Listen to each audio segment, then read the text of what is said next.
리스트는 있었던 거잖아요. 네, 행으로 사인한 사람들, 문제 캠프에 있는 사람들, 나중에는 그런 식으로 하니까 그냥 10,000명이 넘고 막 그러더라고요. BT에서 내려오죠. 경찰관은 그 업무를 한 건 맞아요. 박준호가 들어온다고. 자, 아까 우리가 이제 대화를 열띠게 나누는 과정에서 이제 한 분 이름이 조금 잘못.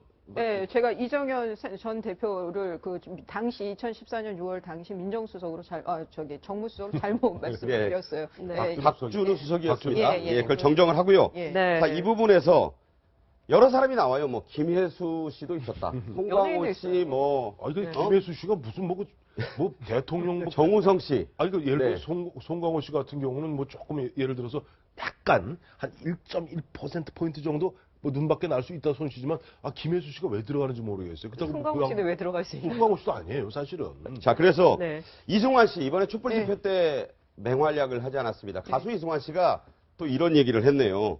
자신에게 국무총리 표창을 준 것이 문제가 돼서 유진용 전 장관이 경질됐다. 이런 주장까지 하고 있는데 이승환 씨가 페이스북에 이제 자기 트위터에다 이런 얘기를 올려서 그랬어요. 제가 대한민국 대중문화예술상에서 국무총리 표창을 받은 게 유진용 전 문체부 장관의 재임 시절이네요. 너무 의아해서 여기저기 물어봤었어요. 왜 내게 상을 주는 건가라고. 그리고 얼마 안 돼 경질되셨. 여러 다른 이유로 추측. 이런 글을 썼습니다. 이게 유진용 전 장관도 말씀하셨지만 이승환 씨한테 국무총리 표창 줘서 경질된 건 아니고 본인이 여러 가지로 이제 대통령께 고언도 하고 했지만 이게 제대로 받아들여지지 않으면서 여기서 같이 어울리는 게 의미가 없다라고 생각을 해서 이제 사임을 했다고 CBS 인터뷰에서 말씀을 이미 하셨고요. 그런데 요즘엔 그런 데잖아요. 세무조사 나오면 내가 최순실한테 밑보여가지고 세무조사를 받는 거 아닌가. 네, 모든 걸 다 그쪽으로 돌린다고 해요. 그러니까 근데 말씀하신 대로 이 블랙리스트라는 게 세월호 참사, 시국선언, 거기에 명단 올린 사람들이 다 또 리스트에 올라가지고 그런 식이에요. 그러니까 이게 그렇게 구체적인 리스트는 아닌데 여하튼 이런 거를 만들었다는 것 자체가 잘못된 권위주의적 발상인 거죠. 그래가지고 그 다음에 다른 하나는 문화예술계는 기본적으로 진보적일 수밖에 없어요. 성향이. 예술이라는 속성이 그런 건데 그걸 인위적으로 어떻게 조정을 해보겠다고 하는 발상 자체에 저는 문제가 있었다고 봅니다. 그래서 이제 유명한 노벨 문학상 얘기 나올 때마다 이제 기다리시고 국민들도 기대하는 고은 시인이 또 이 블랙리스트에 들어가 있다 해서 좀 격하게 말씀을 하셨네요. 네, 우리 정부가 얼마나 구역질 나는 정부인가 알 수 있다.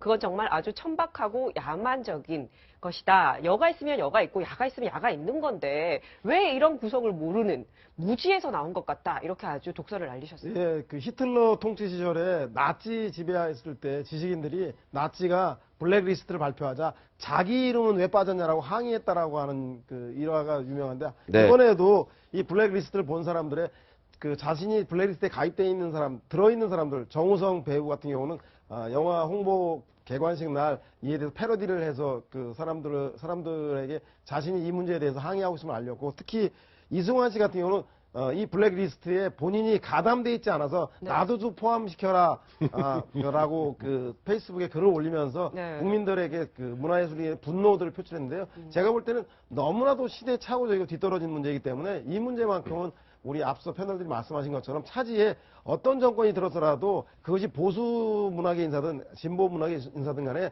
정권의 입맛에 맞게 차별받고 탄압받지 않도록 이번 문제만큼은 반드시 짚고 넘어가야겠다는 생각이 듭니다. 자, 블랙리스트 얘기를 하면서 자연스럽게 정치권 얘기를 좀 해볼 텐데 문재인 전 대표가 인터뷰에서 이런 말을 했습니다. 물론 블랙리스트에 관련된 얘기인데 다소 역시 강한 톤으로 얘기를 했거든요. 한번 보시겠습니다. 복수해야 한다. 가장 최선의 복수는 적과 달라지는 것이다. 이수희 변호사님. 예. 예, 오랜만에 정말 공감 가는 말씀을 하시는 문 전 대표가. 저는 만일 이제 문재인 전 대표가 대통령이 당선이 된다고 하면 저는 진보 진영이 외려 역차별을 당하고 있다라고 느낄 정도로 그 정도로 저는 이런 예술계라든가 아니면 시민단체에 대한 지원도 마찬가지예요. 그 지원에 대해서는 저는 많은 말씀하셨지만 그 정권의 입맛에 돈을 가지고 길들이는 짓은 하지 말아야 된다. 네. 그러면은 문재인 대표도 당선이 된다고 하면 만일 그렇다면 정말 자기 진영 사람들, 자기가 도와줬던 사람들에게 외려 역차별을 가할 수 있는 정도의 그런 결심을 해야 된다고 봅니다. 자, 블랙리스트 관련된 얘기는 여기까지 하고 네. 문재인 전 대표 얘기가 또 있습니다. 문재인 전 대표가 이제 그렇고요. 또 민주당 지도부가 네. 내년 신년에 이제 참배를 하지 않습니까? 담배식을 하고 거기에서 이번 2017년 담배식에서는 이승만 전 대통령, 박정희 전 대통령 묘역에 참배하지 않겠다. 이렇게 얘기를 했습니다. 자, 이게 전에는요. 참배를 했었는데 이번 세월호 또 최순실 국정농단 게이트를 거치면서 다시 좀 복귀하는 느낌이네요. 그렇죠. 아무래도 조기 대선이 이제 코앞에 있다 보니까 네. 우선 지지층을 결집하는 모양새예요. 예를 들어서 지난해 28 전당대회 때 2015년이죠. 2015년 28 전당대회 당대표가 된 문재인 당시 대표가 보면은 당내 강력한 반발에도 무릅쓰고 사실 박정희 대통령, 이승만 대통령 묘소를 참배합니다. 홀로 네. 참배했죠. 그런데 그 이후에 보니까 최근에 보면 그 우여곡절이 있었고, 그다음에 올해 보면 저 김종인 비대위 대표도 보면은 박정희, 그다음에 이승만 대통령 묘소를 참배했습니다. 네. 또 얼마 전에 당 대표가 되신 추미애 대표도 박정희 대통령, 이승만 대통령 묘소를 참배했는데, 네. 그거 보니까 중도로의 외연 확장을 기할 때는 그렇게 했는데 지금 상태에서 또 그런 게 있지 않습니까? 박정희 대통령은 또 보면 박근혜 대통령이 또 아버지세요. 네, 그렇죠. 그러니까 이런 분위기다 보니까 박정희 대통령, 그러다 보니 보수에 어떻게 보면 가장 큰 시조를 할 수 있는, 또 우리가 대한민국의 건국 대통령이 일컬어지는 이승만 대통령은 아무래도 보수 쪽으로 좀 이렇게 치부가 되고 있다 보니까 그걸 뺀 상태에서 김영삼, 김대중 두 분 대통령 묘소 참배하고, 그다음 오후에는 저 노무현 대통령, 저 김해 봉화마을에 있는 참배하겠다라고 입장을 발표했는데, 모르겠어요. 저는 내년 대선 때 지금 오늘 결정이, 네. 어제 결정이 득이 될지 독이 될지 저한테 굳이 물어본다면은 단기적으로는 득, 단기적으로는 그러나 본선에선 독. 네. 화장실 네.